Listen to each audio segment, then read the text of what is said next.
I'll request हमारे Bombay BJP के president Ashish Shelar ji to now come and present some of his views, especially with respect to Mumbai.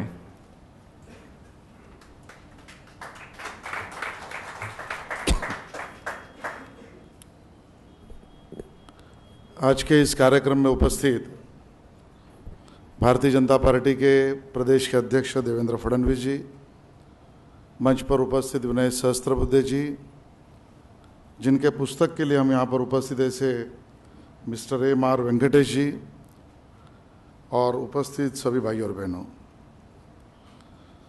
विनय जी ने और सुरेश प्रभु जी ने इसके बारे में स्पष्ट रूप से सभी जानकारी देने के बाद मेरे जैसे वक्ता ने बोलने के लिए कुछ बचा ऐसा मुझे लगता नहीं है। वैसे तो मैं एन समय पर यहाँ पर बुलाया गया हूँ और उसके लिए मैं बहुत ज़्यादा प्रिपेयर्ड भी हूँ, विनय जी के जैसा ऐसी भी बात नहीं है, लेकिन फिर भी 3 कारणों की वजह से मैं इस कार्यक्रम में विशेष रूप से उपस्थित रहा।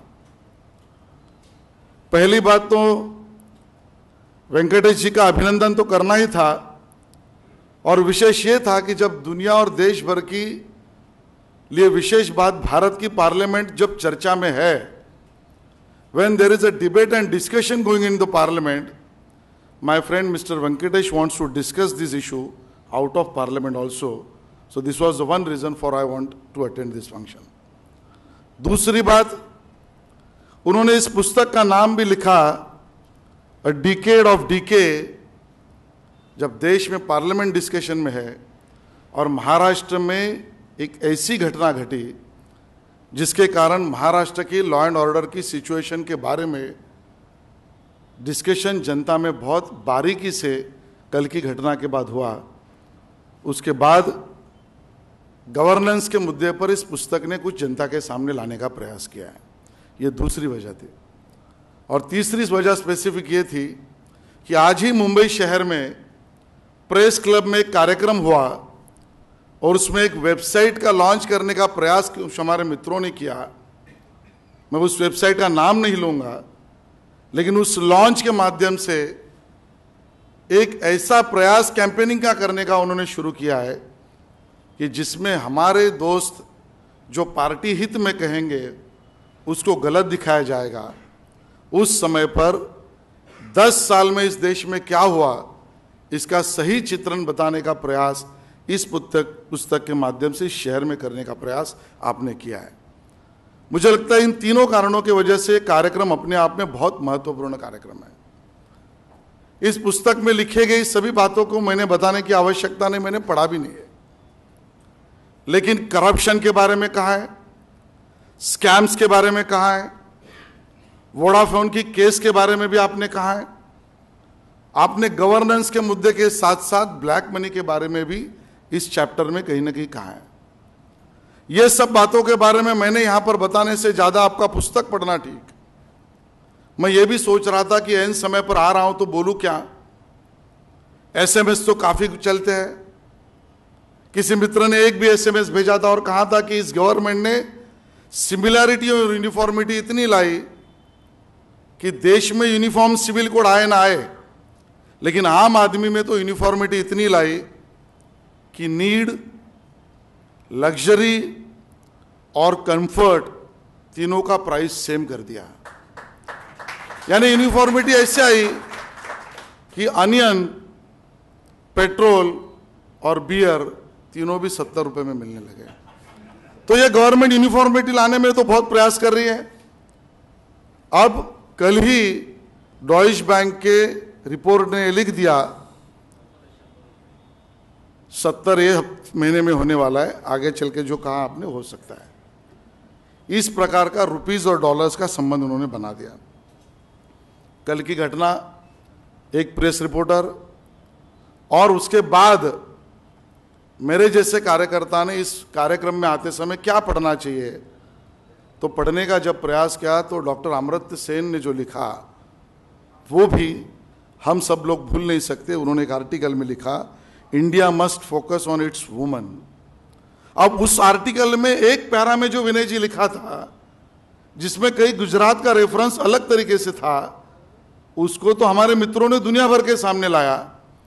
लेकिन वही आर्टिकल में डॉक्टर अमर्त्य सेन कहते हैं कि मेरा पड़ोसी देश बांग्लादेश भी वुमेन्स के बारे में इतना सोचता है और मेरी गवर्नमेंट नहीं सोचती, और कल की घटना ने उसको हमको दिखा, वो डॉक्टर अमर्त्य सेन के उस विचार से हमारे देश के बारे में चिंता नहीं हो रही है।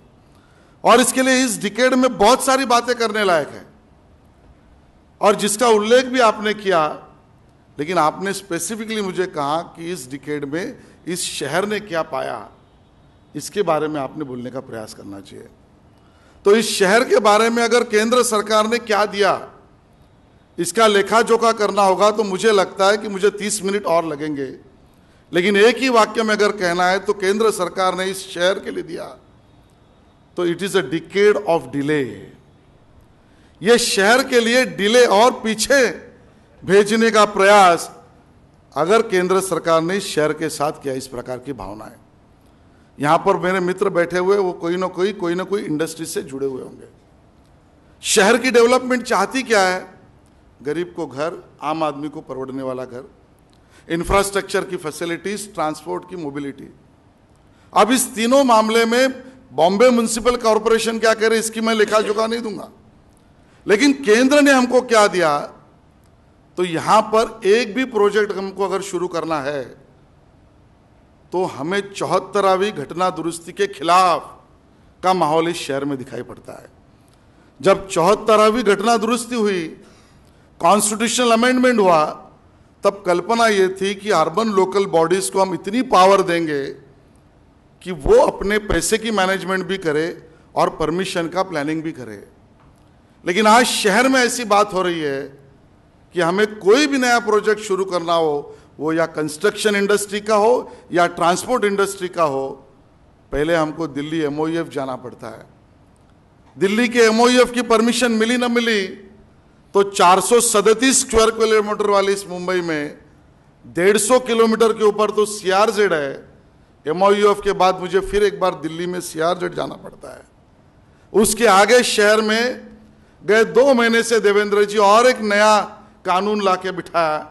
नरीमन पॉइंट पे एक डॉपलर लगा दिया और उस डॉपलर का वेइंग इस तरीके से रख दिया कि 60 मीटर के ऊपर अगर किसी को कुछ भी बनाना है फिर मुझे दिल्ली जाना है।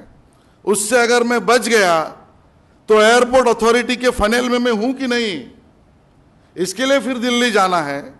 और उसमें से भी मैं निकल गया और तो मेरा प्रोजेक्ट कहीं रेलवे के आजू बाजू में है तो इंडियन रेलवे मिनिस्ट्री की एनओसी लेने के लिए दिल्ली जाऊं, और मेट्रो के आजू बाजू में हूं तो 18 से 88 का कानून जो इंडियन रेलवे एक्ट का है उसकी परमिशन लेने जाऊं, तो मैं मुंबई में काम कम करूं, मैं परमिशन के लिए 74वीं घटना दुरुस्ती के खिलाफ दिल्ली में चला जाऊं।